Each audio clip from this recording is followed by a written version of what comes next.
Hello, this is Kaushal and I welcome you to Modulation CUET. So friend, आज हम क्या करने वाले हैं, एक नए स्टैटिक करंट और स्टैटिक जीके की क्या करने वाले हैं, पार्ट को करने वाले हैं, राइट। स्टैटिक और करंट एक्चुअली मेरा टॉपिक है, तो मेरे मुंह से वो चीज निकल गया। दैट इज स्टैटिक जीके का एक पार्ट करने वाले हैं, जिसका नाम क्या रहने वाला है, 7 wonders of the world. 7 wonders of the world. ठीक है, हम लोग यहाँ पे क्या कर रहे हैं, एक एक करके स्टैटिक जीके के कुछ कुछ टॉपिक्स को करते जा रहे हैं। इसी में एक ये नया सीरीज रहने वाला है। ठीक है, सो हम यहाँ पे दो चीजों को देखेंगे। मैंने यहाँ पे आपको स्पेशली ये चीज बहुत सारे ऐसे पिक्चर्स लगाए ताकि आप क्या कर पाओ, इस चीज से कनेक्ट कर पाओ कि एक्चुअली ये क्या हुआ करता था, किस तरह के दिखते हैं। ठीक है, सारे में आप देखोगे आज के जो मॉडर्न जितने भी वंडर्स हैं उसमें आपको पिक्स दिखेंगे। सब में मैंने पिक्चर्स लगवाए हैं ताकि आप उसको देखो, कनेक्ट कर पाओ, और हो सके तो गूगल पे जाके प्लीज थोड़े आप पिक्चर्स भी देखो। ठीक है, ताकि आप उसको एसोसिएट कर पाओ, वो चीजें जल्दी याद हो जाती हैं। ठीक है, और at the same time ancient time में जो क्या हुआ करता था, हमारे 7 वंडर्स हुआ करते थे, जिससे आप कंफ्यूज हो जाते थे कि अच्छा ये भी दिख रहा कहीं, वो भी दिख रहा कहीं। ये सारा डाउट्स आपके अब बिल्कुल आज क्लियर हो जाएगा। ठीक है, तो चलो पेन एंड कॉपी उठा लेते हैं और फटाफट रेडी होते हैं इस चीज के लिए।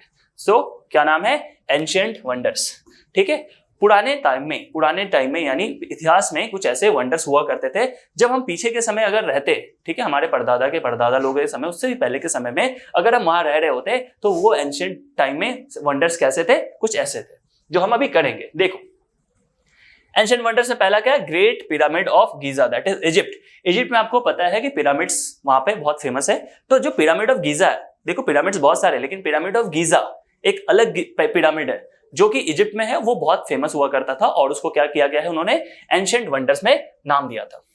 ठीक है, चलो, hanging gardens of Babylon, that is Iraq, currently undiscovered. ठीक है, बहुत पुराने के समय की बात है, थोड़ा सा मैं जानकारी दे दूं, बहुत पुराने समय की बात है। मेसोपोटामियन सिविलाइजेशन को अगर आप थोड़ा डिटेल में पढ़ोगे, मेसोपोटामियन सिविलाइजेशन के बारे में, तो वहां आपको पता चलेगा कि बहुत लेट टाइम में, ठीक है, क्या हुआ था, एक बेबीलोन, ठीक है, बेबीलोन नाम का एक शहर हुआ करता था जिसको क्या कहते थे, हैंगिंग गार्डन्स वहां की बहुत फेमस हुआ करती थी। ठीक है, क्या ये डिस्कवर्ड हो पाया है, डिस्कवर्ड नहीं हो पाया है, हमें कुछ आर्टिफैक्ट्स मिले हैं वहां से, कुछ पुरानी कुछ डॉक्यूमेंटेशन समझ लो या कुछ ऐसे प्रूफ मिले हैं जहां हमें पता चला कि वहां पे हैंगिंग गार्डन्स हुआ करता था। कहां पे, बेबीलोनिया में। ठीक है, बेबीलोनिया भी कहते हैं, बेबीलोन कहते हैं, राइट। कहां पे है ये, आज के समय, आज का प्रेजेंट इराक में ये हमें मिलता है। क्या है, करंटली डिस्कवर्ड और undiscovered, currently undiscovered. Statue of Zeus at Olympia, Zeus जो, ठीक है, आप देखेंगे कि बहुत सारे मूवीज में आपको ऐसा दिखा होगा, है ना, ऐसे पिक्चर्स दिखे होंगे, जीएस। ठीक है, तो स्टैचू ऑफ जीएस जो है वो कहां पे, ओलंपिया, दैट इज ग्रीस में। ये क्या हो गया है, डिस्ट्रॉय हो चुका है। ठीक है, तो पुराने समय में एक दूसरे पे लोग क्या करते थे, आक्रमण करते रहते थे, है ना। उसी सीरीज में क्या होता था, बहुत सारी चीजों को जला दिया जाता था, तोड़ फोड़ दिया जाता था। जैसे हमारे नालंदा यूनिवर्सिटी को किसने जला दिया था, बख्तियार खिलजी ने, राइट। तो बख्तियार खिलजी ने हमारे नालंदा यूनिवर्सिटी को डिस्ट्रॉय कर दिया। इसी तरह से देखोगे पुराने टाइम में कुछ चीजें इस तरह से डिस्ट्रॉय हो जाती थी, या बहुत ज्यादा पुराना हो जाने पे उनका पूरा का पूरा स्ट्रक्चर क्या होता था, ढह जाता था। तो ये भी क्या था, एक इंपॉर्टेंट क्या हुआ करता था, एंशिएंट वंडर्स हुआ करता था। फिर से याद रखो, एंशिएंट वंडर्स में बता रहा हूं, इसके बाद में अभी का जो प्रेजेंट 7 वंडर्स है, न्यू 7 वंडर्स, इसके बारे में बताऊंगा। ठीक है, चलो, पहला क्या है, great pyramid of Giza, hanging gardens of Babylon, और थर्ड क्या है, statue of Jesus at Olympia.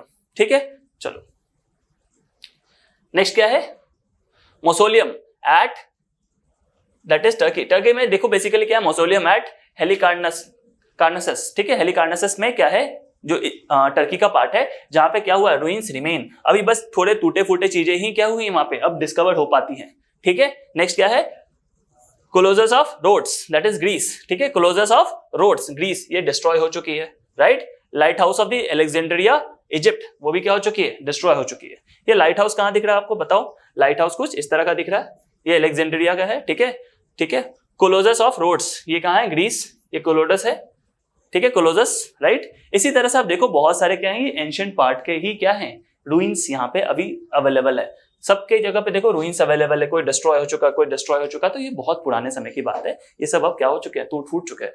ठीक है, क्या है, मौसोलियम एट हेलिकार्नासस, इजिप्ट। ठीक है, कोलोसस ऑफ रोड्स, और finally light house of Alexandria. चलो, ये करने के बाद जो मेन टॉपिक है जहां से क्वेश्चन आएंगे एक्चुअली, वो क्या है, वो है हमारा new 7 wonders of the world. New 7 wonders of the world. ठीक है, न्यू 7 वंडर्स को हमें बिल्कुल रट के रहना है, बहुत दिमाग में डाल के रखना है। ठीक है, चलो सर आगे बढ़ते हैं। पहला क्या है, great wall of China. Great wall of China कुछ इस तरह का दिखता है, बहुत ही लंबा, कितने माइल्स का है, 13,000 माइल्स का है। कहां से, ठीक है, 13,000 माइल्स का पूरा पूरा इनका स्ट्रक्चर है। ऐसा बोला जाता है कि मून से उसकी थोड़ी बहुत क्या दिखती है, थोड़ी बहुत उसकी परत दिखती है कि किस तरह से उसकी लाइनिंग बनी हुई, कहाँ, किसकी, ग्रेट वॉल ऑफ चाइना की। सच है झूठ है वो तो जाके पता चलेगा, लेकिन बहुत सारे जो सैटेलाइट इमेज आते हैं ये बहुत ज्यादा लंबा है, ठीक है। कहां पे है देखो, an impressive fortification that stretches over 13,000 miles across China.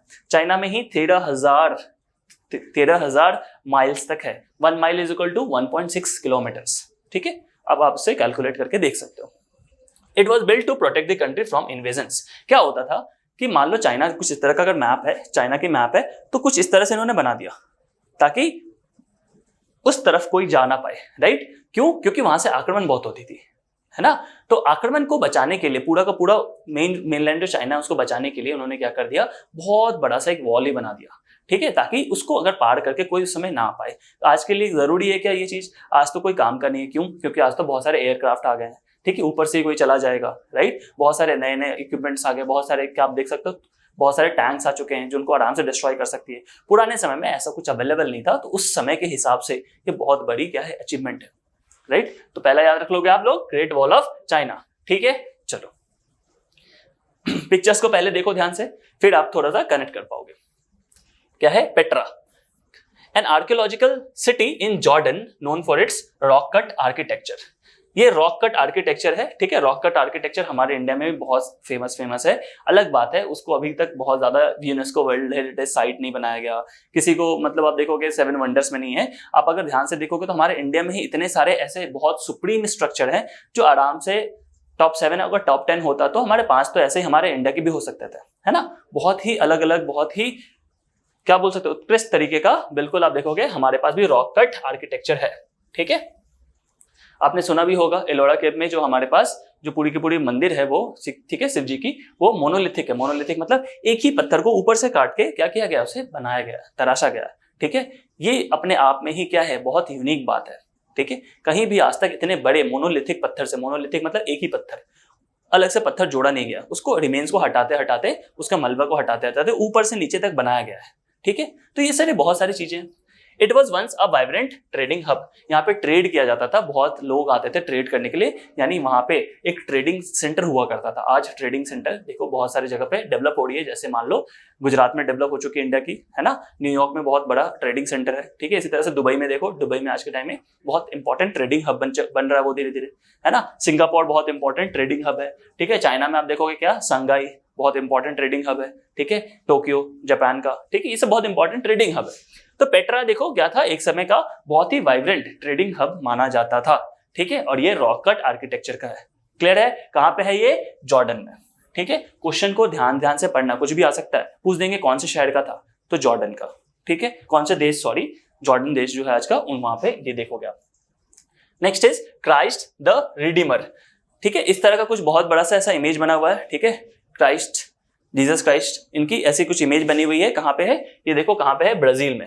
Brazil में कौन से शहर में, रियो डी जेनेरो, ठीक है।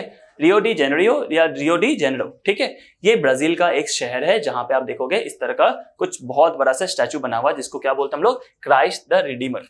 It stands atop the Corcovado mountain and has become an iconic symbol, ठीक है। तो कौन सी माउंटेन के पास है, कॉर्कोवाडो माउंटेन के जस्ट दिख रहा है माउंटेन पीछे थोड़ा सा, उसके जस्ट सामने ये स्ट्रक्चर बनाया गया है। बहुत इंपॉर्टेंट टूरिस्ट अट्रैक्शन है ये, कहां पे, ब्राजील में, ठीक है। लोग बहुत दूर दूर से इसको देखने के लिए आते हैं, ठीक है, ध्यान रखेंगे। थर्ड क्या है, Christ the Redeemer. Next Machu Picchu. Machu Picchu बहुत इंपॉर्टेंट है, कहां पे, एंडीज माउंटेन में। एंडीज माउंटेन के गोद में, दैट इज पेरू में है, ठीक है। और यहाँ पे it is renowned for its remarkable architecture and stunning natural setting.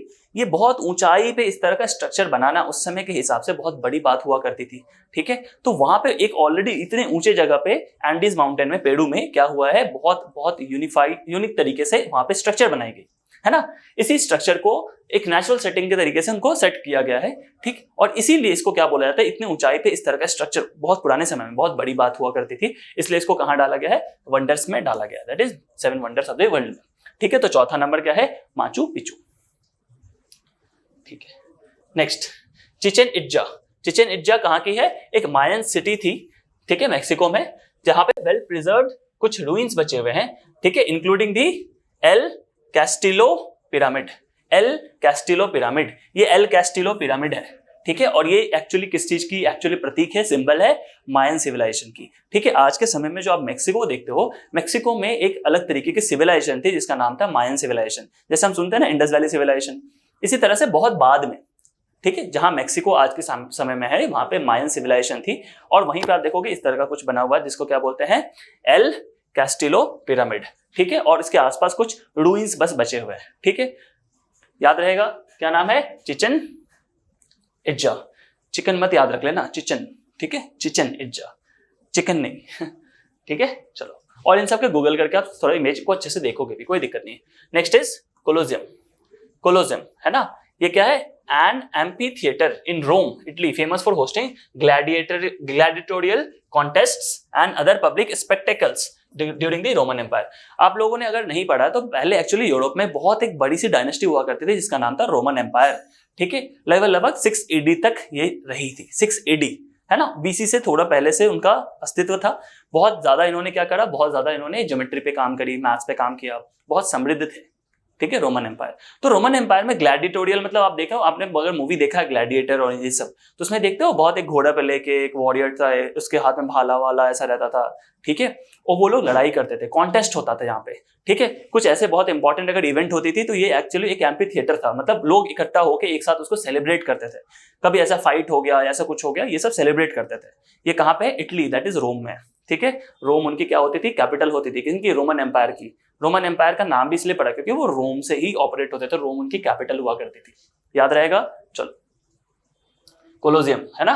Next is Taj Mahal, आप लोगों को सबको पता है, ठीक है।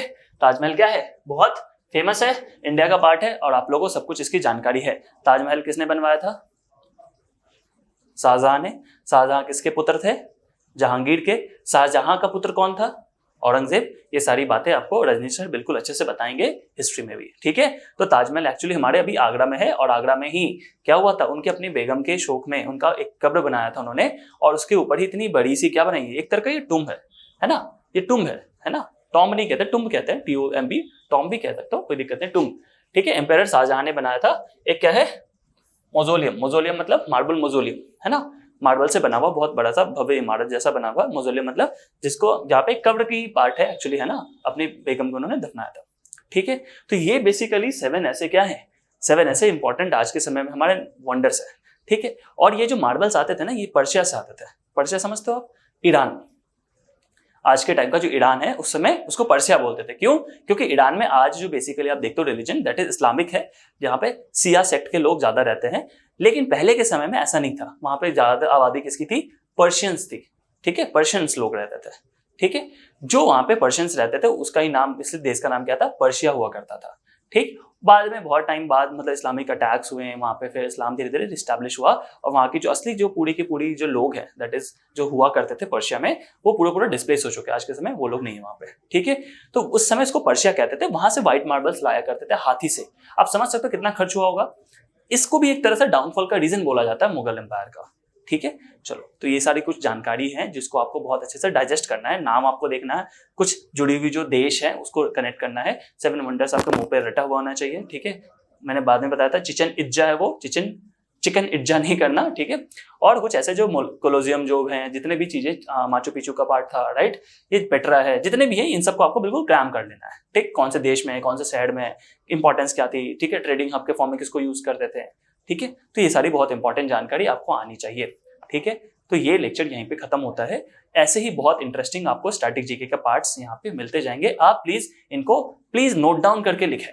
लिखने का फायदा ये रहेगा कि आपके पास नोट्स होगा, आपके हैंड रिटन नोट्स होंगे, आप उसको जल्दी याद कर पाओगे, अच्छे से समझ पाओगे, ठीक है। सो स्टे हेल्दी, अच्छे से पढ़ाई करना है फोकस करके, and God bless you. Thank you.